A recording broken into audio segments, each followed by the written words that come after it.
Let's talk about the pre-collision system in your NX. So you're driving along, but you're not paying attention, you're distracted, you're looking out the window, you're texting.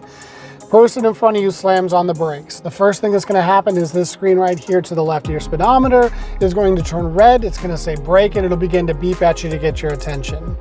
You look up, you see the person in front of you has slammed on the brakes. Your natural reaction is to also slam on the brakes. The car knows that, so it's going to send extra braking power to the brakes, so you're more likely to stop.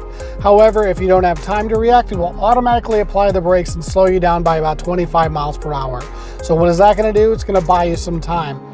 Drive to the left, drive to the right to avoid the accident. Worst case scenario, it's better to hit somebody at 25 than say 50 miles per hour.